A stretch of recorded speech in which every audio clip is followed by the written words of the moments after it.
Hello everyone, welcome back to Eduprep. Students, आज के इस वीडियो लेसन में हम बात करने वाले हैं वर्ब के टाइप्स की।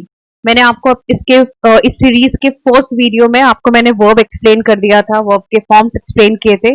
और आज का जो वीडियो है उसमें हम टिपिकली बात करेंगे the important types of verb, right. तो स्टूडेंट, थोड़ा सा ब्रीफ कर लेते हैं हम लास्ट वीडियो को। मैंने आपको वर्ब बताया था। तो बेसिकली हम कहते हैं वर्ब जो है वो कोई एक ऐसा वर्ड होता है जो आपको किसी भी सब्जेक्ट का एक्शन शो करता है। अगर इसी डेफिनेशन को प्रॉपरली अगर आप देखते हैं तो आप कह सकते हैं that a verb is a word. Okay, verb जो है वो एक वर्ड है, राइट, जो आपको क्या बताता है कि कोई भी पर्सन, एनिमल और थिंग जो है वो क्या कर रहा है, वो क्या काम परफॉर्म कर रहा है। तो आपको याद रखना है कि वर्ब एक वर्ड है जो आपको बताता है कि कोई पर्सन, एनिमल या थिंग क्या कर रहा है, वो क्या काम कर रहे हैं या क्या परफॉर्म कर रहे हैं, राइट। वर्ब आपको शो करता है एक्शन, और इसी वजह से हम उन्हें क्या कहते हैं, एक्शन वर्ड्स भी। क्लियर? अगर एग्जाम्पल्स की बात करें तो हम वहां पर यूज कर सकते हैं राइट, स्पीक या कोई भी ऐसा वर्ड जो आपको एक्शन शो कर रहा हो। ठीक है, जैसे आप देख रहे हैं read, fight, learn, come, seem, fill, these all are verbs। क्लियर? आई होप कि आपको वर्ब की डेफिनेशन क्लियर है। मैंने आपको फॉर्म्स ऑफ वर्ब भी बताया था, जिसमें हमने डिस्कस किया था वर्ब के जो फॉर्म्स है उसमें टिपिकली सिंगुलर एंड हमने प्लूरल फॉर्म डिस्कस किया था। बहुत सारे लोगों को, स्टूडेंट्स को इस चीज में कंफ्यूजन होता है कि सिंगुलर और प्लूरल वर्ब में। तो अगर आपको कंफ्यूजन है तो आप हमारे उस वीडियो को चेकआउट कर सकते हैं, उसकी लिंक मैं आपको डिस्क्रिप्शन में दे दूंगी। अब हम बात करने जा रहे हैं आज के कॉन्सेप्ट की, जो है टाइप्स ऑफ वर्ब। तो यूजुअली स्टूडेंट्स हम वर्ब जो है उसको दो इंपॉर्टेंट टाइप में डिवाइड कर देते हैं। First is finite verb and second is non finite verb. पहले बात करते हैं स्टूडेंट की फाइनाइट वर्ब क्या होते हैं। ओके स्टूडेंट्स, फाइनाइट वर्ब जो होते हैं वो आपको शो करते हैं टेंस, पर्सन एंड नंबर। ठीक है, ये याद रखिएगा कि जो फाइनाइट वर्ब होते हैं they show tense, person and number. Clear? जैसे कि अगर मैं आपसे कहूं आई गो, शी गोज, तो आप देख रहे हो यहां पे जो वर्ब है वो अकॉर्डिंग टू दिस पर्सन है। ठीक है, इसी वजह से वो उसको अग्री कर रहा है, राइट। या हम कह सकते हैं वी वेंट, ये आपको टेंस शो कर रहा है, ये आपको पास्ट शो कर रहा है, जबकि ये दोनों आपको प्रेजेंट शो कर रहा है। तो यूजुअली जो फाइनाइट वर्ब्स होते हैं students, they show you the tense, person and number. ठीक है, एक एग्जांपल लेते हैं ताकि आप इसे और अच्छे से समझ सकें। तो यहां मैं आपको एक एग्जांपल दे रही हूं। जैसे सपोज आपसे कहा गया है she was waiting in the room before he केम इन।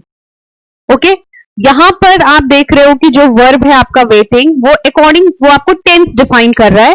ठीक है, हमने यहाँ पे ये वर्ड्स का यूज किया है जो रिस्पेक्टिव टू दिस है, यानी आपका जो सब्जेक्ट शी है उसके अकॉर्डिंग है। बिफोर ही केम इन, हमने यहाँ पे पास्ट टेंस डिनोट किया है। तो जनरली जो फाइनाइट वर्ब्स होते हैं वो मैंने अभी आपसे कहा कि उनका काम बेसिकली क्या होता है, वो आपको शो करते हैं टेंस, पर्सन और नंबर। Am I clear? तो इस चीज पर ध्यान रखिएगा कि जितने भी फाइनाइट वर्ब होंगे वो आपको शो करते हैं टेंस, पर्सन और नंबर। Am I clear? अब बात करते हैं स्टूडेंट नॉन फाइनाइट वर्ब्स की। ये they are just contrary to finite verbs, यानी कि इनका काम होता है नॉन फाइनाइट वर्ब्स का, ये आपको न टेंस बताते हैं, ना ही आपको ये पर्सन शो करते हैं, और ना ही ये आपको नंबर शो करेंगे। ठीक है, यानी कि non finite forms do not show tense, person और नंबर। ओके, तो typically they are infinitive forms with and without to. ठीक है, ये आपको याद रखिएगा। आईएनजी फॉर्म होते हैं उनके साथ में, या ईडी फॉर्म होंगे, जैसे गोइंग या गॉन आप कह सकते हैं। ठीक है, तो आपको ये याद रखना है कि फाइनाइट वर्ब आपको टेंस शो करेगा, नॉन फाइनाइट वर्ब आपको टेंस, पर्सन या नंबर शो नहीं करते। अगर फाइनाइट वर्ब के मेन फॉर्म की बात करें, मेन टाइप्स की, अगर उसको फर्दर डिवाइड करते हैं तो हमारे पास तीन इंपॉर्टेंट वर्ब आता है। First is main verb, linking verb and helping verb. जबकि नॉन फाइनाइट वर्ब में हम यूज करते हैं इंफिनिटिव्स, जेरेंड एंड पार्टिसिपल। ठीक है, इन्फिनेटिव में मैंने अभी आपको बताया, आपको ये टू या विदाउट टू के साथ आएगा। ठीक है, जेरेंड जो होते हैं वो आईएनजी फॉर्म ले लेते हैं, आगे हम इसको डिस्कस करेंगे। और पार्टिसिपल जो होते हैं वो यूजुअली ईडी फॉर्म्स होते हैं। ठीक है, ईडी फॉर्म्स मतलब जैसे कि अभी आपने कहा गॉन, यहां पे गोइंग आ जाएगा, यहां पे हम क्या कह सकते हैं, टू गो। ठीक है, तो इन्फिनेटिव में हमने कहा कि ये टू के साथ आएगा। तो अगर मैं एक एग्जांपल लूं तो हम क्या कह सकते हैं, जैसे मैंने कहा टू गो, तो जेरेंड में क्या हो जाएगा, वही गो का फॉर्म गोइंग। और अगर पार्टिसिपल की बात करेंगे तो क्या हो जाएगा, गॉन। ये थर्ड फॉर्म यूज करेगा, तो ईडी फॉर्म या ईएन फॉर्म का हम यहां पर यूज करते हैं। क्लियर? चलिए, ये तो बात हो गई स्टूडेंट टाइप्स ऑफ वर्ब की, जो मेन टाइप्स है। अब हम फर्दर इनको आगे लेके चलते हैं और डिस्कस करते हैं the three main types of verb. तो जैसा आप देख रहे हो, तीन हमने अभी डिस्कस किए थे जो थ्री मेन टाइप्स है। The first is action verb, the second is linking verb and the third is helping verb. जो एक्शन वर्ब्स होते हैं स्टूडेंट्स, उनका मेन काम होता है, वो आपको क्या शो करते हैं, एक्शन। ठीक है, कोई भी पर्सन या कोई भी चीज क्या कर रहा है ये बताने के लिए हम एक्शन वर्ब को यूज करते हैं। ठीक है, तो यहां पे आप वो हर एग्जाम वर्ड यूज कर सकते हो एग्जाम्पल पे, जैसे अगर रीड आ गया, ठीक है, राइट आ गया, गो आ गया, ये सारे एक्शन वर्ड्स है।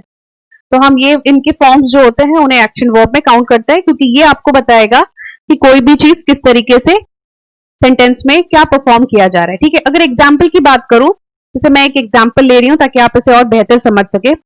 यहां इनका काम सिर्फ एक्शन है। जैसे मैंने आपसे कहा वी राइड टू स्कूल।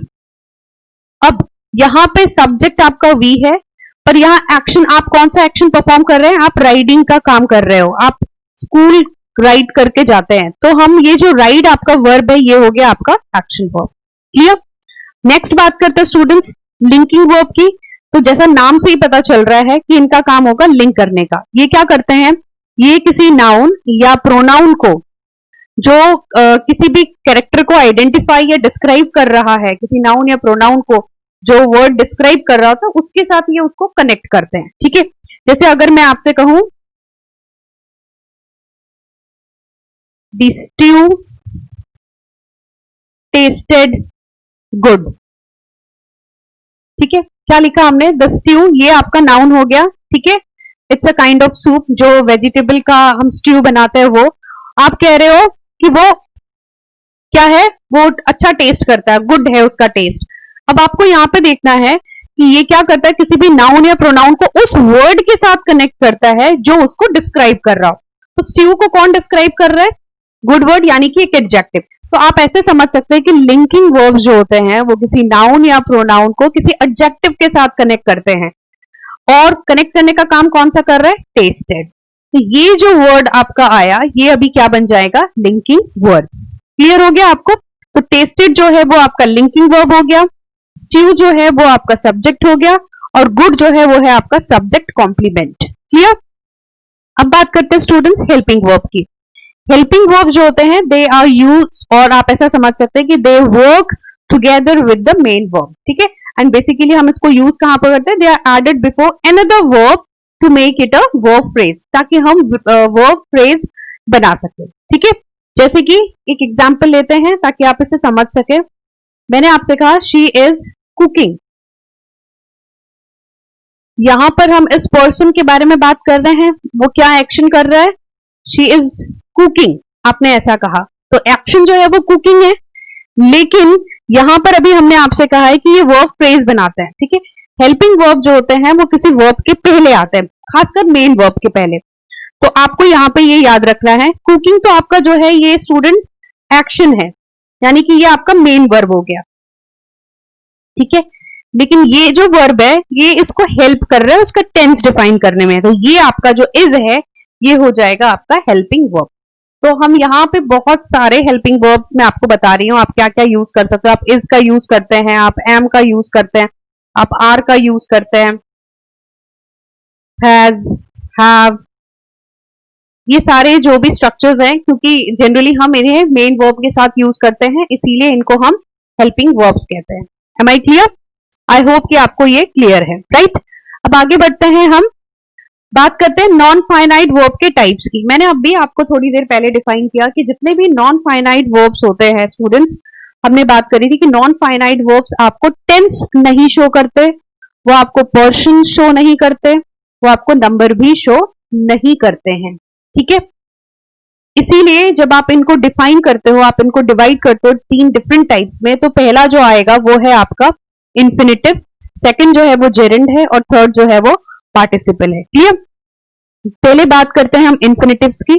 तो अभी मैंने आपको स्टार्टिंग में बताया था, जो base form of the verb होगा वो टू के साथ यहां यूज किया जाता है, ठीक है। यानी टू के साथ हम हमेशा बेस फॉर्म ऑफ वर्ब को यूज करते हैं। क्लियर हुआ? जैसे अगर मैं आपसे कहूं, एक एग्जांपल लेते हैं ताकि आप इसे समझ सके। एक एग्जांपल, सपोज आपसे कहा जा रहा है to run every day is good for your health, right? To run every day is good for health.